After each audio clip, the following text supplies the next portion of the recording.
When Joshua Komosarvetsky and Stephen Hayes invaded the residence of the Petit family in Cheshire, Connecticut, Dr. William Petit was severely injured. His wife, Jennifer Hawk Petit, and his two daughters, 17-year-old Haley Petit and 11-year-old Michelle Petit, were all murdered. Upon entering the Petit's home, Komosarvetsky beat Dr. Petit with a baseball bat. He and Hayes then restrained Dr. Petit in the basement. Hawk Petit and her daughter were also restrained. Hayes later kidnapped Hawk Petit and forced her to withdraw money at a bank. After returning to the home, he raped her and strangled her to death. Michaela was raped by Komosarvetsky. Hayes and Komosarvetsky decided to burn down the house to destroy evidence, while Haley and Michaela were tied to their beds. So I'm guessing they were burned to death after being tortured. Gotcha. The two men doused them in the house in gasoline. They then set the house on fire, leaving the daughters to die of smoke insulation. The case garnered a significant amount of attention in Connecticut, with the Hartford Courant citing it as possibly the most widely publicized crime in state's history. The murders received national and international attention as well, and had a significant impact on Connecticut's death penalty, ultimately delaying its obligation. Hayes was convicted of the murders and sentenced to death in 2010. Komosarvetsky was convicted in 2011 and sentenced to death in 2012. In August 2015, the Connecticut Supreme Court, in defense of General Assembly, which had abolished the death penalty only for future cases, ruled that the death penalty was unconstitutional and commuted all death sentences to life imprisonment, even if that sentence took place prior to the date that the death penalty was abolished. Sure, let's send them to the rest of their life in jail with a bed, food, and loneliness. Because why the freak not?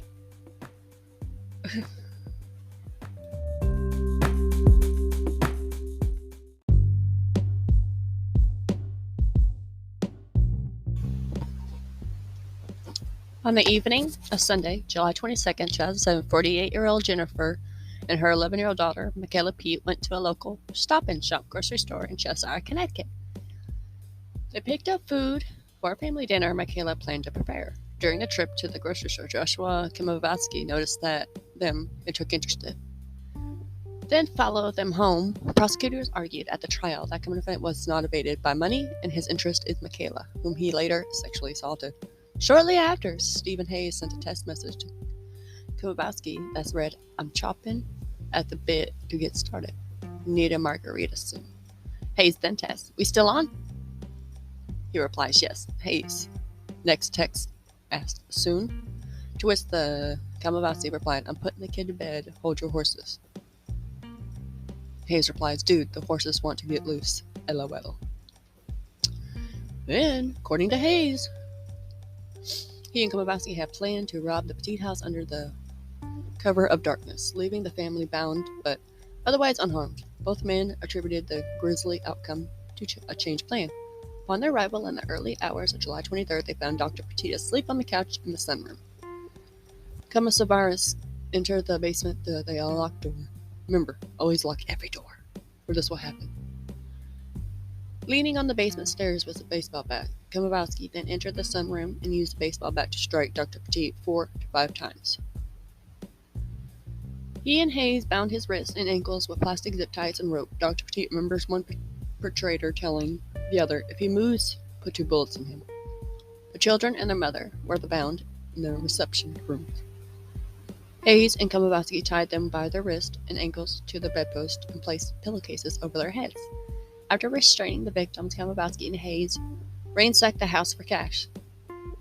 They then took Dr. Petit to the basement where they tied him to a support pole. Hayes and Komosarvetsky continued ransacking the house for money, but they were not satisfied with what they found. They then found a check register with $40,000. They decided to steal $15,000. Surveillance videos from the gas station shows Hayes purchasing $10 worth of gasoline and 2 cans that were taken from the Petit home. After returning to the house, he took Hawk Petit to the bank. Miss Petit, of course. The prosecutor later claimed that this evidence was premeditated murder. During this time, Komosarvetsky sexually abused the 2 sisters still held in the house. documenting the crimes with his cell phone camera. Fucking stupid. It's evidence, dumbass. Hayes forced Hawk Petit to withdraw $15,000 from her line of credit when the bank opened. Hawk Petit informed the bank teller that men were holding her family hostage in their home, threatened to kill them all. Bank surveillance camera captured the transaction. The bank manager called 911 and reported the situation to police while Hawk Petit was still with the teller. The manager reported to the 911 dispatcher in real time as Hawk Petit left the bank. The manager told the dispatcher that Hawk Petit had indicated that the home invaders were being nice and that she believed they only wanted money. Man, she was wrong, wasn't she? The Cheshire police responded to the bank's report by assessing the situation and setting up vehicle perimeter without revealing their presence.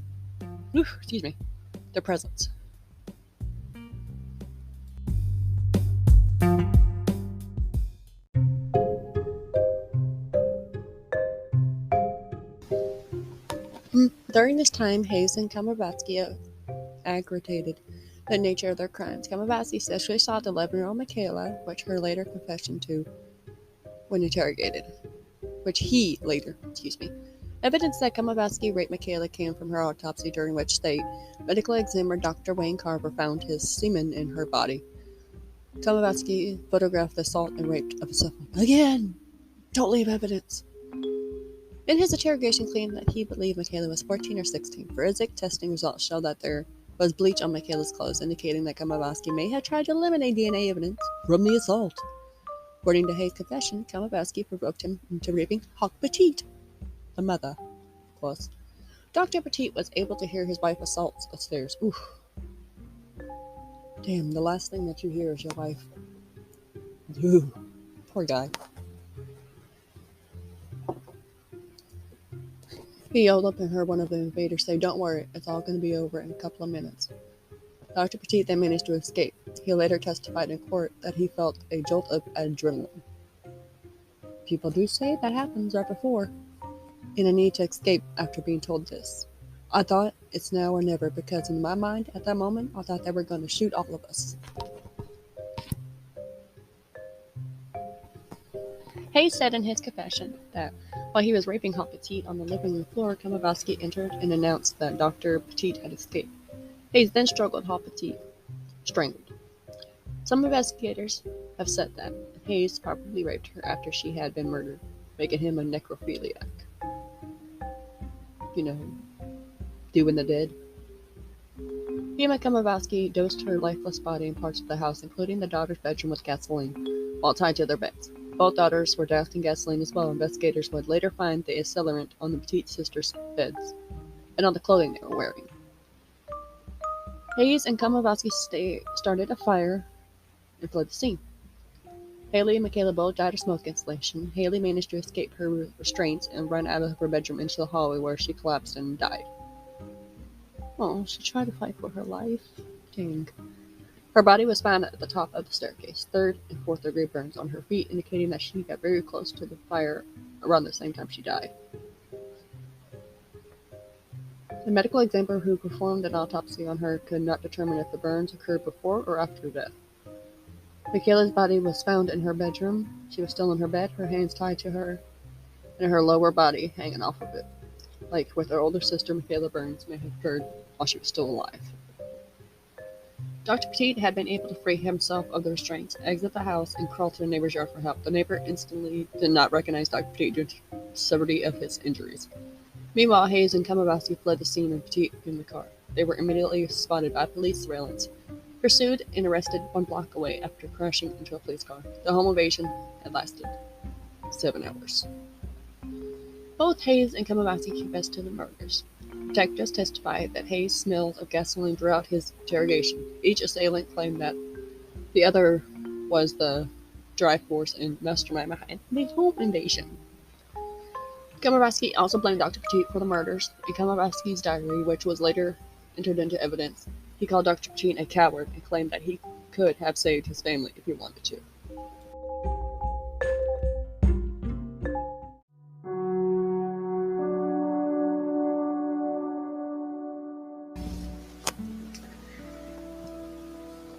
And this is the part where we talk about the victims, who they are, what they did, backgrounds, autobiography. Okay, Jennifer Hall Petit, born September 26, 1958, was a nurse and a co-director of the Health Center Cheshire Academy, private boarding school in Cheshire. She met her husband at Children's Hospital Pittsburgh in 1985, where she has a new oncology nurse, and he was a third-year medical student at the University of Pittsburgh. She and Dr. Petit married in 1985. The Petit's older daughter, Haley, born 1850-1989, had just graduated from Miss Porter's School, where she played varsity cross-country basketball in crew and was a high honor roll student. While at Miss Porter's, she was elected to senior leadership position of athletic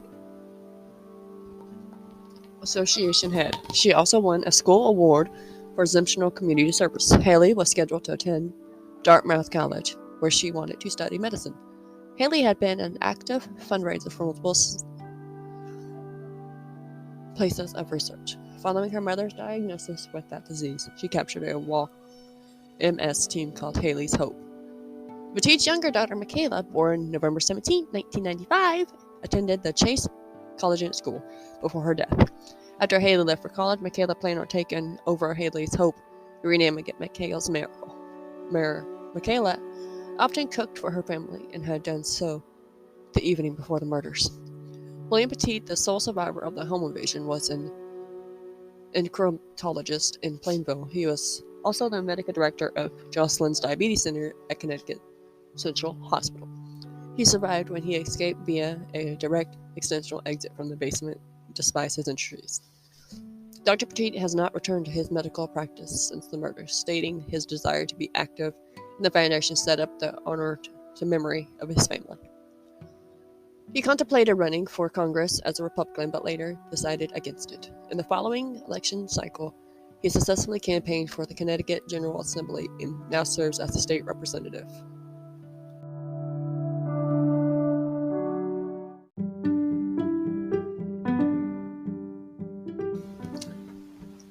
Now let's talk about these bad boys, the perpetrators.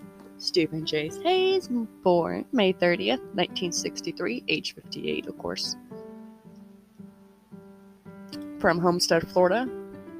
He's been incarcerated. He has one son, one daughter, capital felony, murder, sexual assault, criminal penalty, death commuted to life without parole. Joshua Kimbrowski, born August 10th, 1980, age 41, incarcerated. One daughter, capital felony, sexual assault, murder, kidnapping, arson. He got death commuted to life without parole. Excuse me.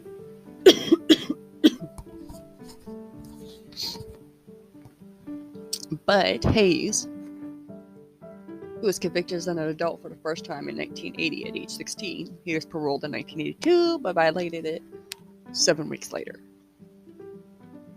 During the time between this incident and the Cheshire murders, Hayes was arrested nearly 30 times. He spent most of his time incarcerated. Hayes' last arrest before the Cheshire murders was in 2004 after he smashed a car window with a rock and stole a woman's purse. He was paroled in 2006 and he went to stay in Soman halfway house where he met Kamabata. Hayes was found guilty of 16 to 17 counts related to the Cheshire murders on October 5th, 2010. On November 8th, 2010, the jury returned to the recommendation for him to be executed. He was formally sentenced to death by Supreme Court Judge John C. Blue on December 2nd, 2010. Hayes was an inmate of Connecticut Department of Correction, subsequently to a sentence for the Petit murders, and up until August 16, 2016, he was transferred to a correctional facility in Pennsylvania as part of an in-state correctional compact. He was incarcerated in North Connecticut Institution, which housed the death rows for men in Somers, Connecticut. The method of execution employed by Connecticut was lethal injection, which practiced injecting one or more drugs into a person for the express purpose of causing rapid death. And the state execution chamber was located in the Osborne Correctional Institute in Somers. The sentence became a life sentence when the Connecticut Supreme Court vacated the sentence in 2015. Now, Kamabowski Hayes' co-conspirator in the house invasion and murders. He was born to a 16-year-old girl impregnated by the mechanic who was barely out of his teens, according to the adoption officials. He was adopted by Benedict Kowalski, the son of the theatrical director Theodore Komowski and dancer Ernestine Stodwell, and his wife Jude Mead. In the early 1990s, Komowski's sister accused him of sexually assaulting her. During the penalty phase of this trial, Komowski's father conceded that this was probably true. Komowski committed his first burglary when he was 14 in 2002, when he was arrested for 18 home invasions. Komowski's defense attorney at the time says that Komowski told him that every burglary he committed is in perfect detail. Komowski told his attorney that after robbing the houses, he would go to the rooms where the occupants were sleeping and listen to them breathe. God, that's fucking creepy as hell. Creepy. He did this because he enjoyed the feeling of invading people's homes and violating their security. You think? Goodness. Komowski was convicted of 12 counts of burglary in December 2002. He was sentenced to 9 years in prison with 6 years of special parole. During sentencing, Judge James Bentivogna described him as a calculated, cold-blooded predator. Komowski was paroled in August 2007 under Connecticut law. Prosecutors were supposed to send the parole board a transcript of the sentencing processing, but the parole board then released Komowski, never received the transcript, and was not aware of all the details regarding the case. After being paroled, Komowski stayed at the Silman halfway house where he met Hayes. Komowski remained incarcerated at the Walker Reception Center in lieu of $15 million bond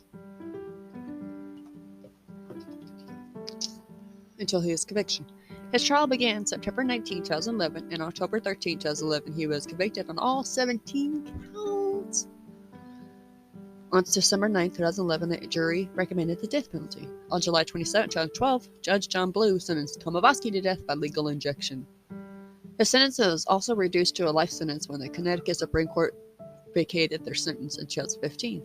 As of 2016, both Hayes and Komowski were transferred to separate prison facilities in Pennsylvania to serve their sentences. According to Connecticut State Principals, the transfer was done as part of the Interstate Connections Compact due to the reasons to pretend safety and security. They don't need safety and security, they just need to go pop out. On August 18th, after being transferred, Komowski attempted to commit suicide by hanging himself. Hayes is currently incarcerated at the State Correctional Institute, Greene, a supermax prison in Franklin Township, Greene County, Pennsylvania. Komowski is incarcerated in the State Correctional Institute, Phoenix, Skipback Township, Montgomery County, Pennsylvania. Komowski is currently seeking a retrial. Why the fuck did you do a retrial? You did it. Prior to the first trial, his attorneys were not provided with recordings that he could have helped his case, as they were destroyed due to lightning strike in 2010. Imagine that. Packets were later found in 2014 in Cheshire Town Hall. Komowski attorneys arguing that the recordings could have been helped bolster the argument that the police were inadequate in their response, and therefore raised questions about the credibility of their testimony against him. Komowski also argued that he did not receive a fair trial due to the location it was held in. Judge John Blue denied a request by defense attorneys for the trial to be moved from New Haven to Stanford. Komowski claims that there are too much prejudice against him in New Haven, and it's not possible for him to receive a fair trial. In September 2019, it was revealed that the case would be heard by Connecticut Supreme Court. The court heard oral arguments in 2019. On April 12, 2021, the Connecticut Supreme Court rejected Komowski's appeal 7-0 decision. In 2019, Hayes claimed to be a transgender and was to be undergoing hormonal therapy in prison. I'm sorry. As part of his injection into the wall. What the things people do to get out of crap. Oh.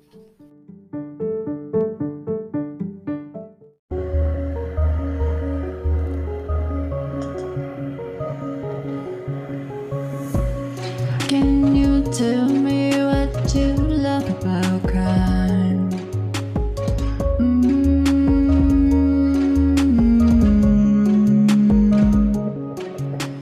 Can you tell me what you wanna know?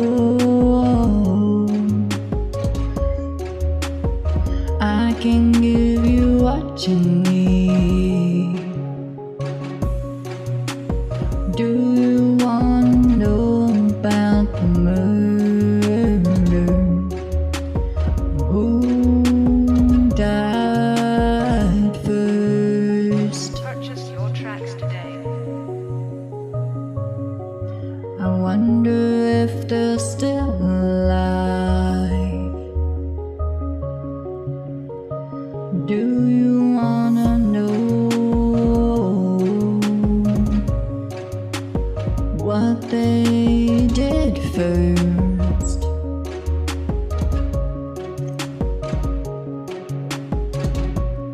Now can you tell me?